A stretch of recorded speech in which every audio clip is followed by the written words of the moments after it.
Hello, hello. It is Thursday evening. It's time for Fresh Chats with Dr. B. Welcome, welcome, wherever you are, wherever you're streaming us. I am Stephanie Boyce. I'm so glad to have you here for Fresh Chats with Dr. B, where we discuss all things education, culture, pop culture, what's happening, anything that's worth discussing. We will discuss it here, and then we will always link it to a way that we can make connections to education because that's how we stay fresh, y'all. So, thank y'all for joining me. Look, it's been so much talk this week about the slap heard from around the world that I'm just glad to be talking about something else. Okay. I want the internet to just let it go by end of day tomorrow. It would have been like almost a week. Okay. So we got to push on to more meaningful conversations. And so, um, if you are familiar with being on the ground in schools, you understand that there has been a lot of talk from educators specifically about students and the behavioral issues that they are experiencing now, even more so than ever before, right? So, like this post COVID, I guess, uh, world that we're in now. There's a lot of educators when they reach out to me or when I'm talking to them on the ground in schools, they're saying like the behavior is something we've never seen before. Like these kids are out of control. And so part of that we know is the social and emotional learning that we have to really tend to, or the social emotional needs that we have to tend to with our students. And it's a lot, y'all. So because I'm not a specialist in all things, I am a specialist in finding a specialist, okay, when I need to. So for this week, I want to share with you my very, very special guest. I'm going to bring her in and allow her to introduce herself, and she's going to drop some knowledge on us today. Come on in here. Hi, Lakisha. Hey, Dr. B. How you doing? I'm doing well. Thank you for having me tonight. I'm excited. Hey, I'm so glad that you could join me. I'm like, people be booked, honey, they be busy and they just don't have time for little old me.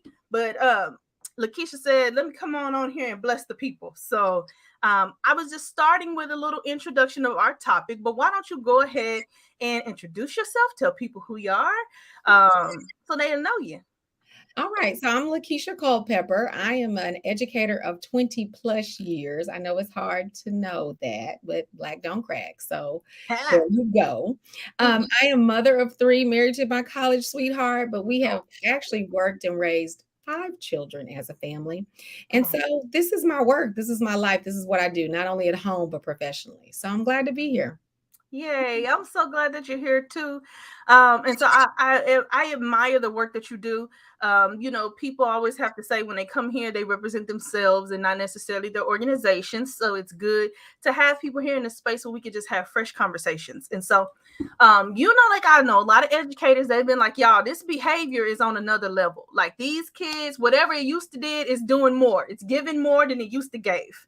And a lot of the posts that I see from like principals and educators are like a lot of posts saying like it starts at home, like parents, y'all got to get with these kids. And then there was this video that went viral of a substitute in a district in our area, I'm not gonna call the district, where the substitute was bleeding and he had thrown a chair at a kid. And these kind of images go around on the internet, and people start saying, oh, it starts at home, you got to take care of your kids, all this kind of stuff. And so I think it's more important for us to focus on what are some ways, right? So, that parents can, instead of just saying you need to raise your kids, you need to, because that's relative to the cultural experience of everybody, what it means to raise your kids. And, like how we even measure that, Keisha. So I wanted you on today so we could have this fresh chat about tips for SEL at home, right? That's social emotional learning for those of you unfamiliar with the topic, right? We talk about that in schools a lot where educators, it's a new thing. But talk to me a little bit about why you thought it was important for us to lean into this conversation about how parents can use social and emotional learning at home with their kiddos. Absolutely. So you said it best. The reason it's important is because of what we see. Like if I could say stay off the internet because all it's doing is making you more fearful and making everybody more anxious and parents more impatient, I would, but I know we're not going to do it. But the reality is when I'm working with students and families, we almost have to think about our children at whatever age they are now minus two. because for 2 years, many of our students went without schooling. So middle schools right now are off the chain. Why? Because they're not really 12. They're really 10-year-olds and 12-year-old bodies being expected to do 12 and 13-year-old things, right? And so we had this disconnect where it was literally 2 years that our students were not developing at the same rate that we're expected to develop them, because we weren't expecting them to sit and attend for 7 to 9 hours a day and work and engage and listen actively and interact positively with each other. So many of our students who mathematically are fifth graders are really just third graders, right? Trying to figure it out. And so the first thing I tell the parents all the time is, just like we say in many realms, put your mask on first before you try to put somebody else's on. Some of what I deal with every day are parents who are just as frustrated with their own children, who won't do work from home either, that by the time they get to school, the parent is so over it because they're trying to deal with behavior at home, or they don't expect them to do much homework or work at home, so they don't see any of it, right? But when the school calls with the concern, people are running out of tools in their toolkit. So this SEL, this idea of the 5 senses, is something we use all the time. It's easy for people to remember. What do you see? What are your children seeing at home? Are they watching way too much TV? Are they watching programs that are filled with violence and negativity? Oh, child. What are they watching? So we start with the eyes. And there's a little song my grandma used to say, be careful, little eyes, what you see. Be careful, little ears, what you hear. And I thought about that, and it resonated with me. And so being mindful of what they see, what they hear. Are you playing classical music? Are you playing things that calm your household? Maybe some gospel music at the end of a long day just to encourage my soul. Like, what do they hear? Are they hearing arguing and conflict and loud noises? There's never a quiet moment in your home. Well, then they come to school agitated because they're already overstimulated. Are we touching our students in meaningful way? Is the only time you're touching your child when you might be popping them or pushing them or poking them or snatching them up? Or are you holding them and hugging them to say goodnight, and holding them and encouraging them to say good morning? A 3-second hold and hug and squeeze can make all the difference for someone just to know that I'm not alone, right? 3 seconds is a long time in hugging time. Like, it is. I try it. I tell people all the time, when I say 3 seconds, people are like, oh, that's nothing. But if you, and I do that for my family, and they already know, lean in. And I tell them, I don't want no wet fish hug either. Don't be ain't no pity pat hug. Come on, get in here. Wet fish hug. I want to feel your heartbeat next to mine, because that's really what a shepherd does, right? We talk about this. If a sheep is lost from the herd, a shepherd picks up the sheep, puts them over his shoulder so they can feel each other heart to heart. Because the idea is the rhythm of the shepherd's heart is calm and steady. Girl, you better say a preach right there. You just preach right there. And the shepherd wants to allow the sheep to feel that steady, calm heartbeat so that that sheep knows you are in good hands. And that's what our kids need from us as parents. So before you go to the next one, though. Yeah. I feel like some people, when they're talking about parents addressing the kids and getting them together, the stuff that you're talking about sounds almost contradictory to what some people want, which is, y'all need to beat these kids. Let's just put it out. Y'all need to snatch them, whoop them, beat them. Like, they need to get the fear of God in them, like I had in me, and you need to. And I feel like when I have this conversation with you about how to support their social and emotional needs, that when you think about the level of disconnect we have from one another, especially, I think it can be fueled by technology, not because of technology. Sure. That some of those things that you're saying are almost counterintuitive when people are thinking about how to get kids on the right track. It's like, you need to beat them, you need to punish them, what you need to take away. And I hear you saying add to them and not subtract from them. Yeah. And so that kind of struck me when we first had this conversation. And I'm going to say this, and there is room for that for certain children. I'm also always going to preface it. Some kids, and you know this, just like I know this, all your viewers know this. Some of us had cousins and brothers in them. They got all the whoopings and still ended up in prison. Now, we don't want to talk about that. Indeed. So whooping, spanking, discipline, taking away works for some kids. But I've had parents come to me and be like, I can't take away nothing else. They on the floor. They got no games. I don't let them go outside and play. Well, give them something so you can have something to take away. We ain't got no more cards to play, ma'am. So, Sir. so you're right. And what's interesting, and one of my aunts said this to me years ago, because my oldest son was off the chain, like energy wise, brilliant, but he just couldn't keep still. I used to tell the teachers, y'all, he's a Lamborghini. He's fast, he's a precision roaring monster of a beast machine, but like right now he's driving on the sidewalk killing people. Like we need to show him the road, right? And a dear friend of mine wrote a book years ago, a mentor, that talked about this concept of we got to teach our children where the road is, right? Because they are all powerful machines, especially at a young age. I And love so, what are you doing to channel that? And when they go to school and they get in trouble because they've been talking too much, do you then put them in a room where they ain't got nobody to talk to? So, tomorrow they got to talk twice as much because they got to get out what they didn't get to say today, right? Or are you saying, now, you were in school talking too much. Now, come in here now, let's talk. You want to talk? Let's talk. What's on your mind? What did you need to talk about? That's good. We have to do that. We have to give them that. And you're right, it does feel counterintuitive.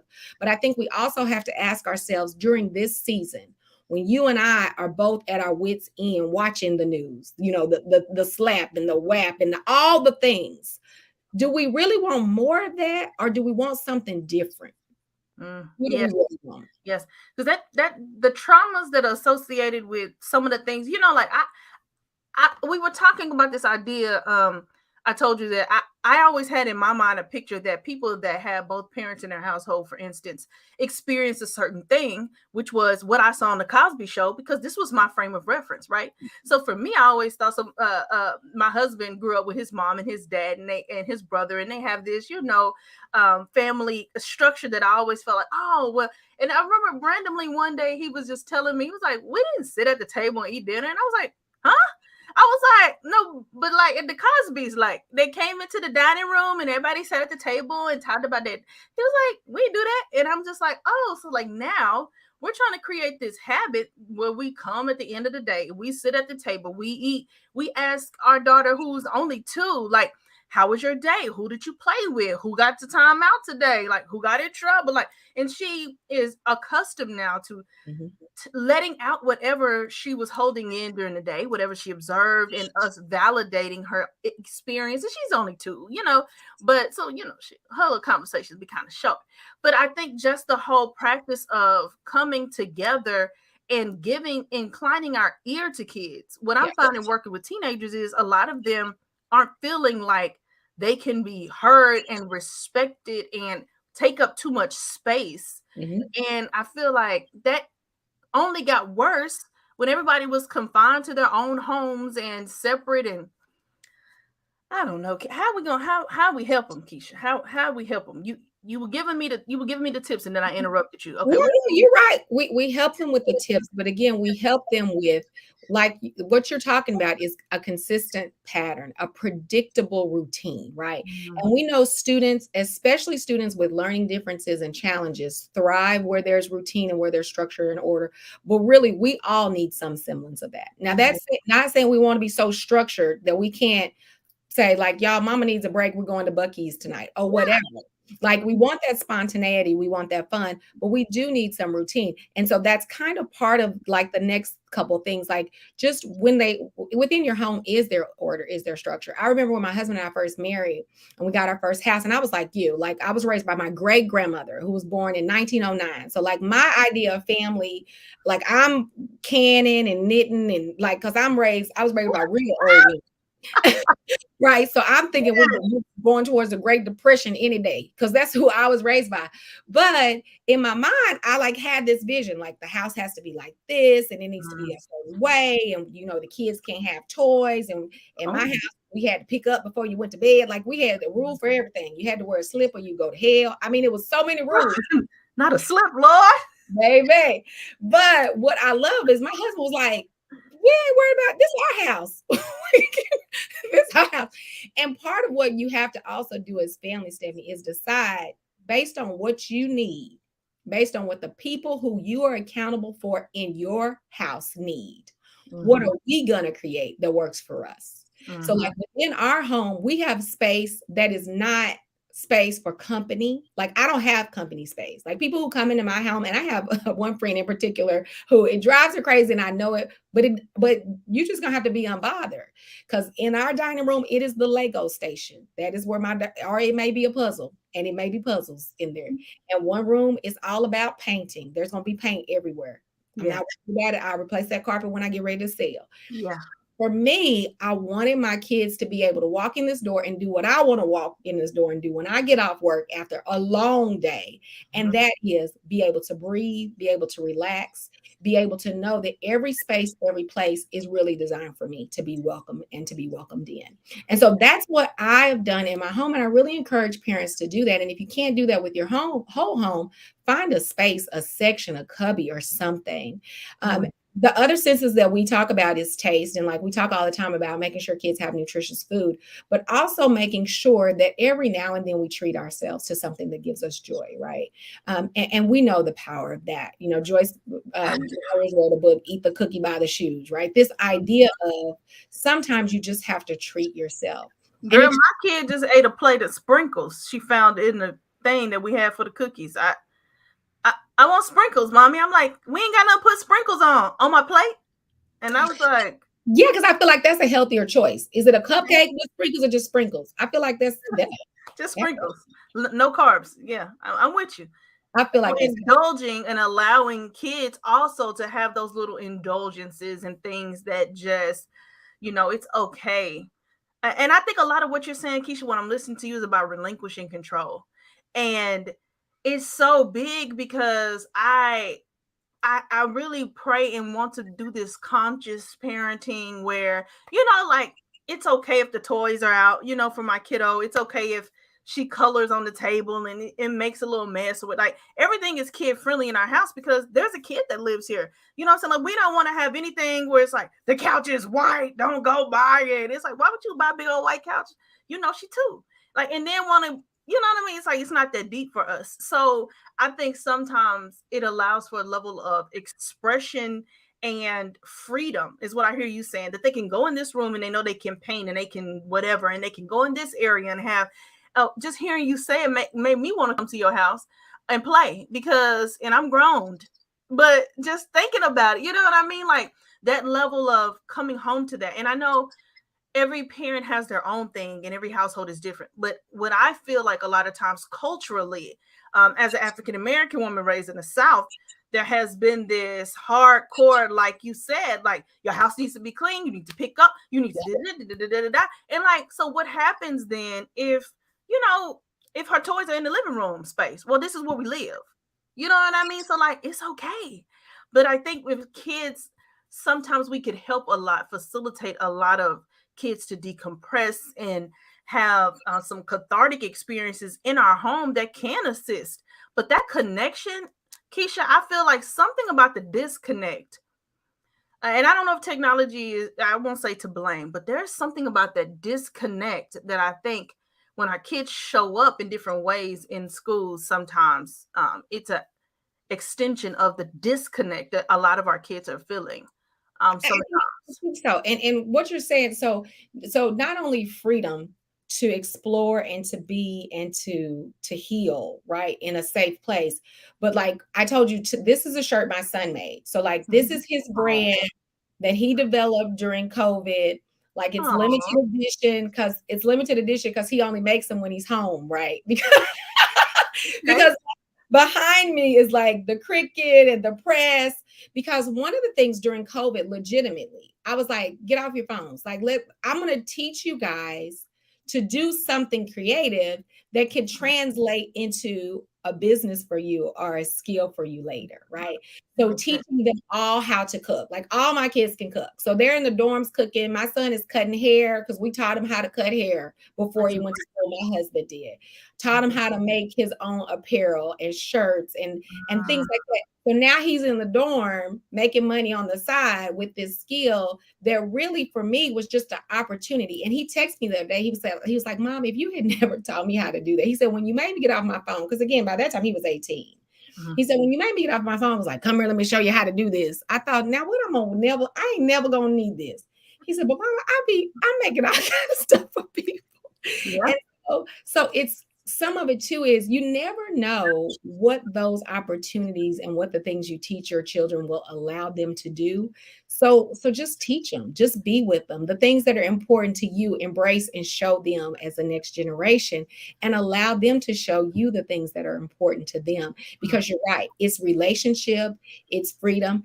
And I just happen to believe, and for my kids, when they go to school, when they show up at school, I really do feel as if they're happier, because even if school becomes stressful, even if it becomes difficult or hard, they know where their safe place is. And they Safe. know how to come home. And I know some parents don't want that to be their goal, that they don't want them to come back home. It ain't safe. You're going on now. No, and I've had friends that are like, your kids don't want to go off to school. Well, they really don't. Now they're going to school, but they there is a closeness in our family that I treasure that works for us. Now, is that gonna work for everybody's family? No.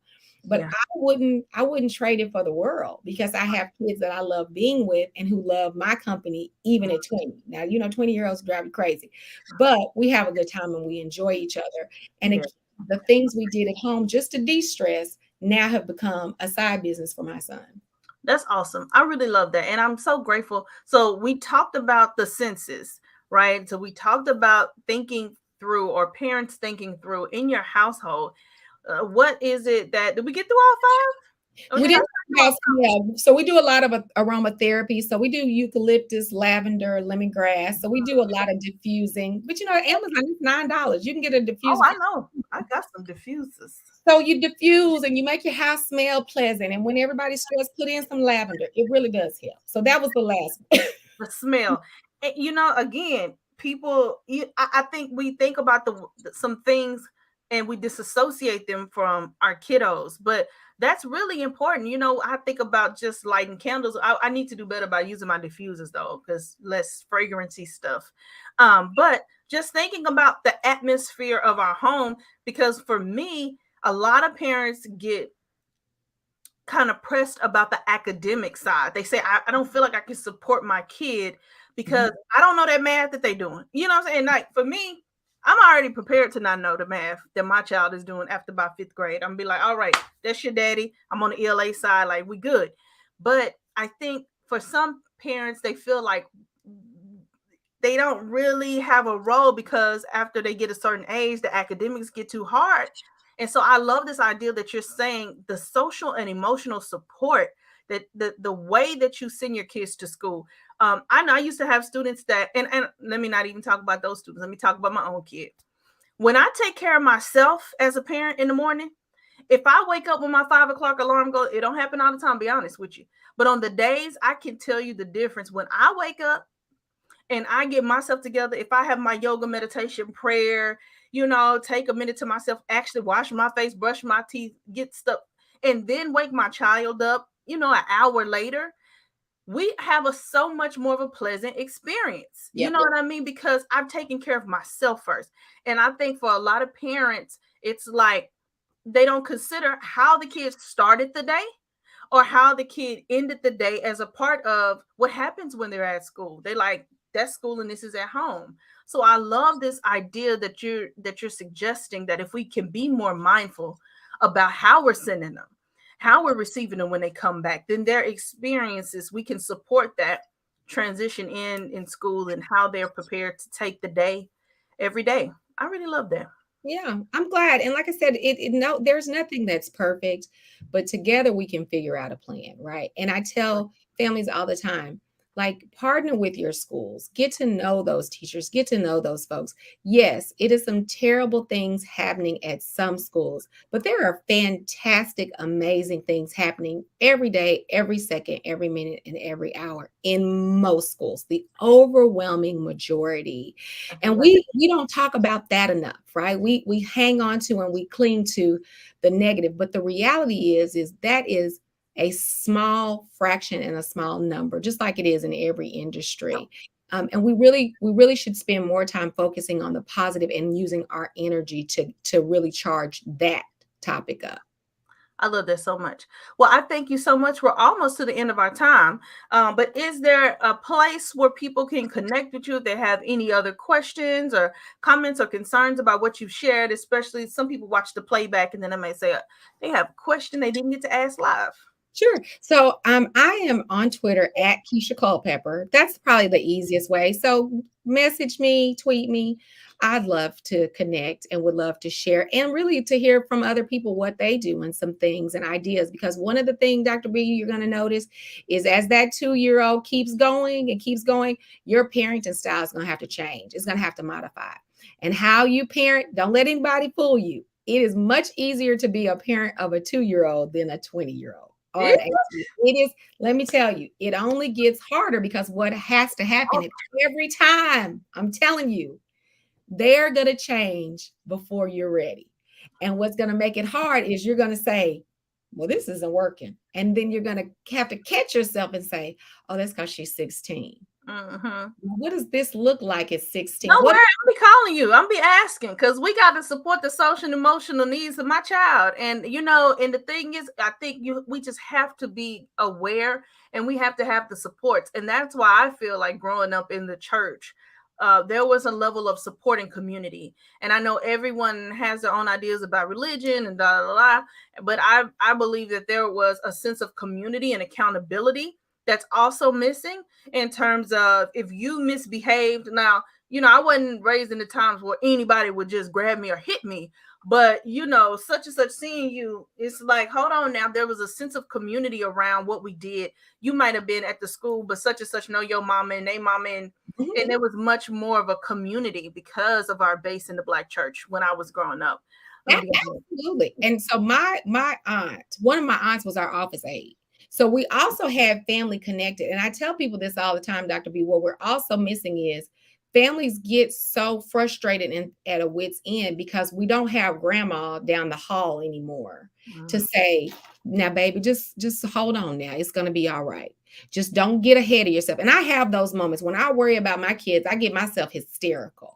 And I call my mother-in-law. And my mother-in-law says, now, hold on, baby. Now, have you even prayed about it? You worried about it? If we would just stay off of Facebook and don't let Facebook tell us what to do.